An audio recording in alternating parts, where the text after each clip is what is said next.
Hello दोस्तों, स्वागत है आप सभी का हमारे चैनल यूपी एग्ज़ाम क्विज़र में। दोस्तों, आज के वीडियो में हम 9 अक्टूबर से संबंधित उत्तर प्रदेश के सभी एग्ज़ाम्स के लिए मोस्ट इंपॉर्टेंट करंट अफेयर के क्वेश्चंस को डिस्कस करेंगे और हर एक क्वेश्चन से रिलेटेड आपको फैक्ट भी बताएंगे। और वीडियो के अंत में हम आपसे एक क्वेश्चन भी पूछेंगे जिसका जवाब आपको कमेंट बॉक्स में देना है। और अगर आपको इसकी PDF डाउनलोड करनी है तो इसकी PDF आप हमारे टेलीग्राम ग्रुप से डाउनलोड कर सकते हैं। टेलीग्राम ग्रुप की लिंक आपको वीडियो को डिस्क्रिप्शन में मिल जाएगी। तो चलिए शुरू करते हैं। तो वीडियो स्टार्ट करने से पहले हम कुछ इंपॉर्टेंट टॉपिक को रिवाइज करते हैं। तो ODOP को रिवाइज करेंगे उत्तर प्रदेश का। तो बांदा के लिए जो ODOP के तौर पर चुना गया है किस उत्पाद को, तो सजर पत्थर शिल्प को। बिजनौर के लिए काष्ठ कला को। बाराबंकी में वस्त्र उत्पाद, बुलंदशहर सिरेमिक उत्पाद, जरी जरदोजी एवं काला चावल, ये जो है चंदौली के लिए चुना गया है। चित्रकूट की अगर हम बात करें तो लकड़ी के खिलौने, ये चित्रकूट में जो है ODOP के तौर पर चुने गए हैं। देवरिया की बात करें तो सजावट के सामान, कढ़ाई व सिलाई के उत्पाद और रेडीमेड गारमेंट। इटावा की बात करें तो वस्त्र उद्योग और सिलाई एवं वस्त्र कढ़ाई। तो ये जो है इटावा का ODOP के तौर पर चुना गया। अगला है एटा। एटा के लिए ODOP के तौर पर किसको चुना गया, तो घुंघरू, घंटी एवं पीतल के उत्पाद। फर्रुखाबाद की बात करें तो वस्त्र छपाई एवं जरी जरदोजी, ये चुना गया है फर्रुखाबाद के लिए।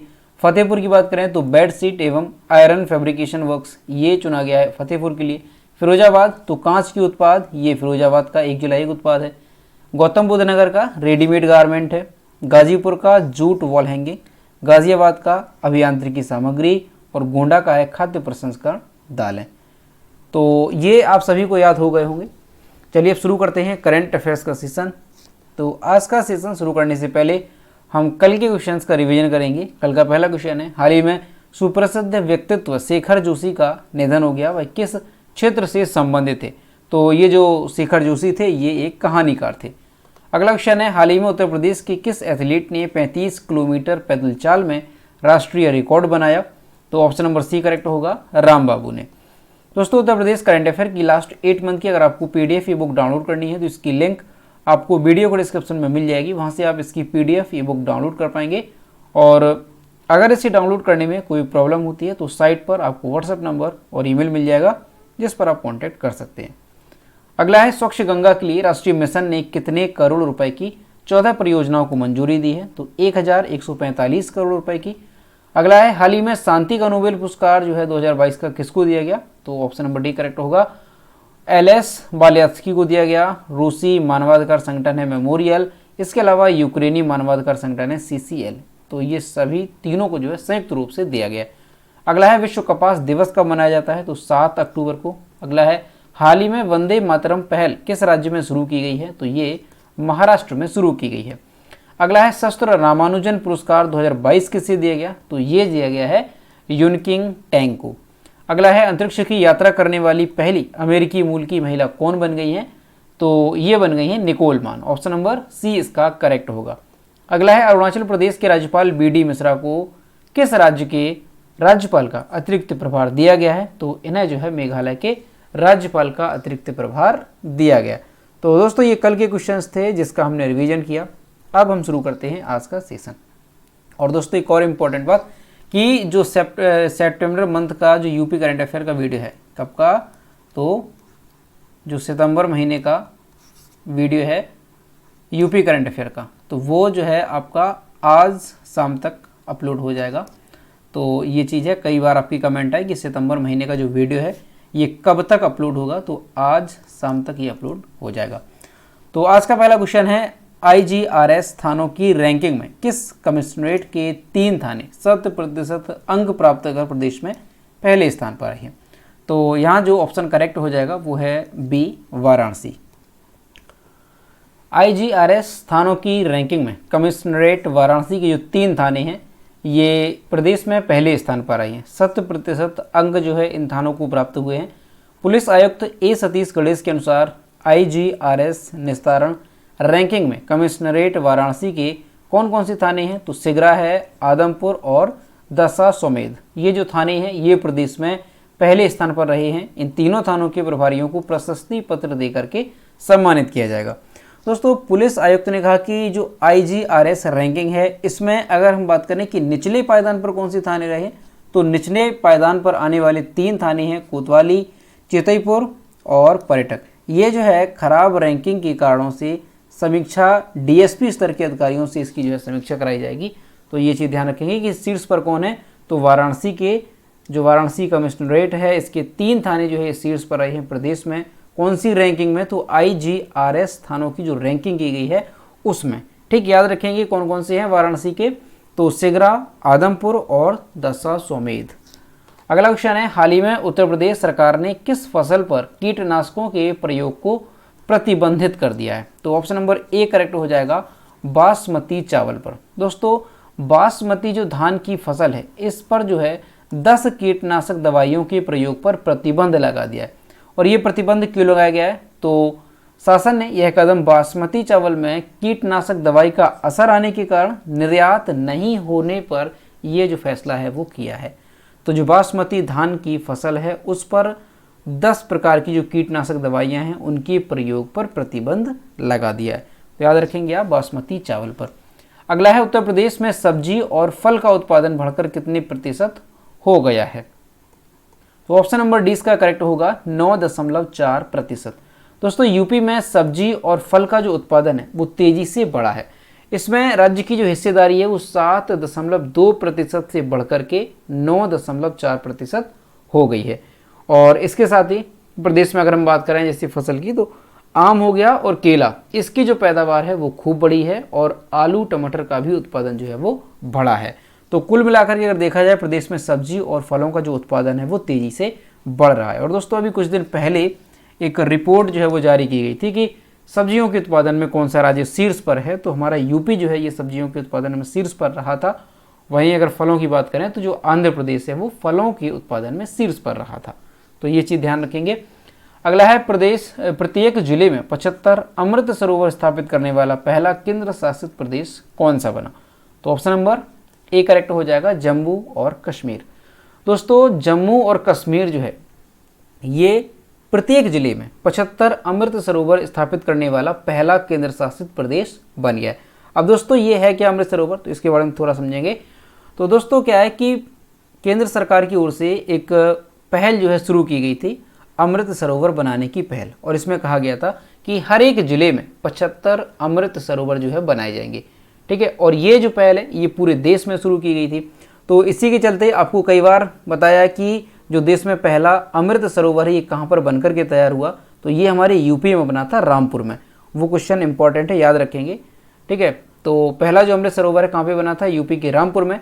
अब यहाँ पर क्वेश्चन क्या है कि कौन सा केंद्र शासित प्रदेश जो है ये हर एक जिले में 75 अमृत सरोवर स्थापित करने वाला पहला केंद्र शासित प्रदेश बन गया है, तो ये बन गया है जम्मू कश्मीर। यहाँ पर जो है हर एक जिले में 75 अमृत सरोवर बनाए गए हैं और ऐसा करने वाला ये पहला केंद्र शासित प्रदेश बन गया है।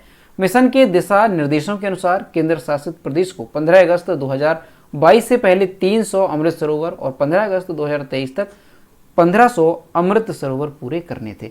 तो ये आप याद रखेंगे कि कौन सा केंद्र शासित प्रदेश जो है ये 75 अमृत सरोवर, हर एक जिले में 75 अमृत सरोवर स्थापित करने वाला पहला यूनियन टेरिटरी बन गया है। तो आप याद रखेंगे जम्मू कश्मीर।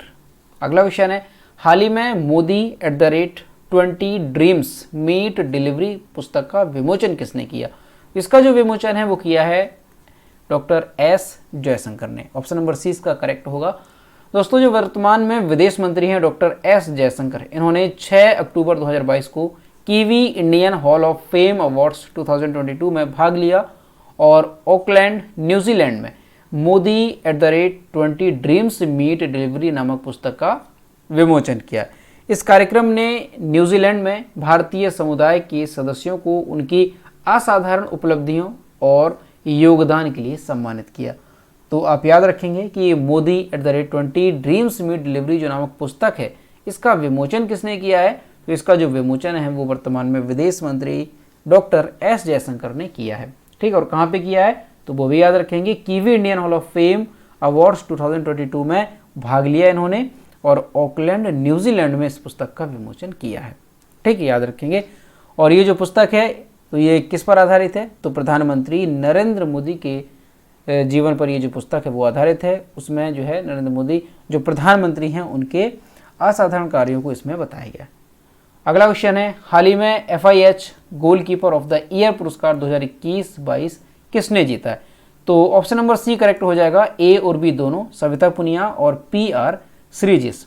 दोस्तों अंतर्राष्ट्रीय हॉकी महासंघ के अनुसार भारत के PR श्रीजेश और जो सविता पुनिया हैं इन्होंने 2021-22 का FIH पुरुष और महिला गोलकीपर के रूप में इनको चुना गया है। यानी पुरुष की अगर हम बात करें तो पुरुष के रूप में PR श्रीजेश को और महिला के रूप में सविता पुनिया को। तो इन्हें जो है गोलकीपर ऑफ द ईयर चुना गया है। ठीक, याद रखेंगे अगर पूछा जाता है कि अंतर्राष्ट्रीय हॉकी में जो है पुरुषों में किसे गोलकीपर ऑफ द ईयर चुना गया, तो PR श्रीजेश को, और महिलाओं की अगर बात करें तो सविता पुनिया को। सविता 2014 में पुरस्कार की शुरुआत के बाद से लगातार 2 वर्षों तक यह पुरस्कार जीतने वाली तीसरी एथलीट बन गई हैं, जबकि जो PR श्रीजेश हैं ये लगातार 2 बार पुरस्कार जीतने वाले दूसरे खिलाड़ी बन गए हैं। तो आप याद रखेंगे साल 2021-22 के लिए किसको चुना गया है गोलकीपर ऑफ द ईयर के रूप में, PR श्रीजेश और सविता पुनिया को। अगला क्वेश्चन है, हाल ही में किस मंत्रालय ने चीता टास्क फोर्स का गठन किया? तो अभी जो है पर्यावरण मंत्रालय ने चीता टास्क फोर्स का गठन किया है, ऑप्शन नंबर डी इसका करेक्ट हो जाएगा। दोस्तों हाल ही में पर्यावरण, वन एवं जलवायु परिवर्तन मंत्रालय ने मध्य प्रदेश के कुनो राष्ट्रीय उद्यान में चीतों की निगरानी के लिए एक टास्क फोर्स का गठन किया है। दोस्तों मध्य प्रदेश का कुनो राष्ट्रीय उद्यान, आपको याद होगा कि यहाँ पर जो है भारत में जो चीते लाए गए हैं, किस देश से लाए गए हैं, तो आपको याद होगा नामीबिया से जो है चीते लाए गए थे इंडिया में। और ये जो चीते हैं वो कितने लाए गए थे, तो 8 चीते जो है इंडिया में लाए गए थे। और ये कहाँ पर छोड़े गए थे, तो मध्य प्रदेश के कुनो राष्ट्रीय उद्यान में इन चीतों को रखा गया। तो अभी जो है क्या हुआ कि जो चीते हैं इनकी निगरानी के लिए एक टास्क फोर्स का गठन किया गया है। और किसने किया है, किस मंत्रालय ने, तो पर्यावरण, वन एवं जलवायु परिवर्तन मंत्रालय के द्वारा इस टास्क फोर्स का गठन किया गया। ये जो टास्क फोर्स है इसका गठन चीतों की स्वास्थ्य की प्रगति की समीक्षा और निगरानी करने, क्वारंटाइन करने और पूरे क्षेत्र की सुरक्षा स्थिति की निगरानी करने के लिए किया गया। और ये जो टास्क फोर्स है ये 2 साल की अवधि के लिए काम करेगी। तो आप याद रखेंगे कि चीतों की निगरानी के लिए जो टास्क फोर्स का गठन किया है वो किस मंत्रालय के द्वारा, तो पर्यावरण मंत्रालय के द्वारा। और ये भी इंपॉर्टेंट है, आपसे पूछा जा सकता है कि भारत में जो चीते हैं वो लाए गए हैं वो किस देश से लाए गए हैं, तो नामीबिया से ये लाए गए हैं। अगला क्वेश्चन है, भारतीय वायुसेना दिवस कब मनाया जाता है? तो भारतीय वायुसेना दिवस जो है हर साल 8 अक्टूबर को मनाया जाता है, ऑप्शन नंबर ए इसका करेक्ट होगा।